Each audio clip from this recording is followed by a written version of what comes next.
The Goose-Girl. Once upon a time, in a great kingdom far away, there lived a wise king, a kind queen, and their only child, a princess as gentle as she was beautiful. When the king passed away, the queen devoted herself entirely to her daughter's care, with the help of a good fairy who loved the young princess dearly. As the princess grew, she was promised in marriage to a prince from a distant land. When the time came for her to travel to his kingdom, the queen packed many fine things for her journey: chests of jewels, gold and silver, dresses fit for a queen, and all manner of treasures. The queen also sent with her a waiting maid to serve and protect her along the way. Each had a horse, but the princess's horse was no ordinary creature. It was a gift from the fairy, a faithful steed named Falada, who could speak like a man. Before they set off, the good fairy visited the princess privately. From her own head she cut a small lock of hair and handed it to her. "Keep this close to your heart, dear child," said the fairy. "It will guard you from harm on your journey." So the princess placed the lock in her bosom, said a tearful goodbye to her mother, and began the long road toward her new life. For a while all went well, but one warm afternoon, as they rode beside a brook, the princess became very thirsty. "Please," she said kindly to her maid, "get down and bring me some water in my golden cup." "I'm so thirsty." The maid scowled. "If you're thirsty, you can get it yourself. I won't serve you any longer." Startled and frightened, the princess climbed down, knelt by the stream, and drank directly from the water, for she dared not take out her golden cup. As she bent down, she whispered sadly, "Oh, what will become of me?" And from within her gown, the fairy's lock of hair whispered back, "Alas, alas, if thy mother knew it, sadly, sadly would she rue it." The princess said nothing.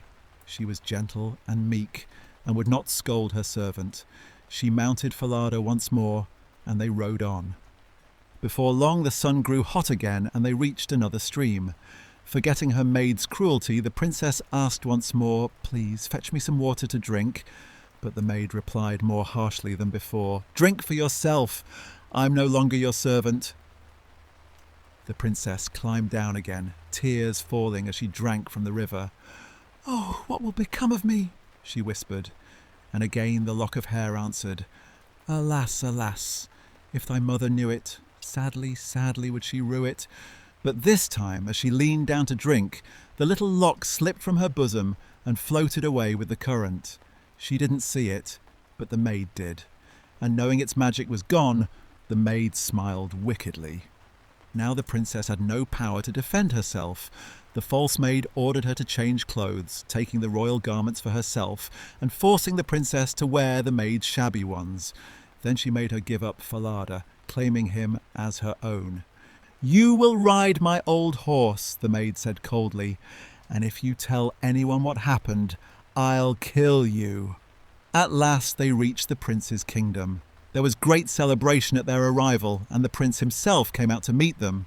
Seeing the maid dressed as a princess, he lifted her from the horse and led her to the palace, believing she was his bride.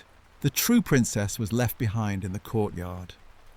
Now the old king, the prince's father, was sitting at his kitchen window when he noticed the girl standing below. She looked far too graceful and delicate to be a servant. So he went upstairs and asked the supposed bride, "Who is the young woman you brought with you, standing alone in the courtyard?" "Oh, her," said the false bride lightly. "She's just a maid I brought along for company. You may find her some work so she's not idle." The old king nodded and thought for a while. "Very well," he said. "She may help my boy Curdken take care of the geese." And so the true princess became the Goose-Girl. But the false bride was afraid that Falada, the talking horse, might reveal the truth. So she said to the prince, "Dear husband, please have the horse I rode killed.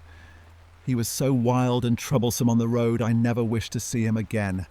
The prince, thinking only to please her, agreed. When the true princess heard this, she wept bitterly. She went to the man who was to do the deed and begged, "Please, when you've cut off Falada's head, nail it beneath the great dark gate where I pass each morning and evening. That way I can still see him sometimes." The man took pity on her and did as she asked. Each morning, as the princess and Curdken passed beneath the dark gate, she would whisper sadly, "Falada, Falada, there thou hangest." And the horse's head would answer, "Bride, bride, there thou gangest. Alas, alas! If thy mother knew it, sadly, sadly would she rue it." Then they went out to the meadow to watch the geese. When the sun shone bright, the princess would sit upon a grassy bank and let down her silver hair, which gleamed like sunlight on water. Curdken would stare enchanted and reach to pluck a strand, but she would chant, "Blow, breezes, blow.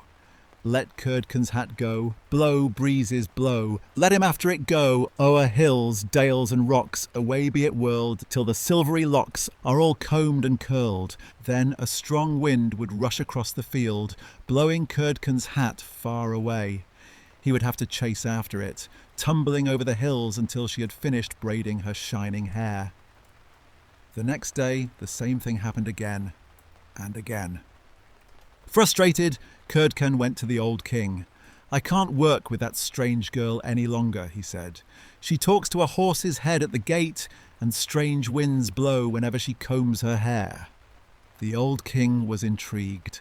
The next morning he hid himself by the gate and heard the girl speak to Falada, and Falada answer her. Later he followed her to the meadow and saw for himself how the wind obeyed her chant. When the Goose-Girl returned that evening, the old king called her into his chamber and said gently, "Tell me, my child, why do you do such things?" Tears filled her eyes. "I cannot tell you, or I shall lose my life." But the king spoke kindly and urged her until she told him everything, from the day she left home to that very moment. The old king comforted her, dressed her in royal clothes, and marvelled at her beauty. Then he called his son and said, "You have been deceived. The woman you think is your bride is only a waiting maid.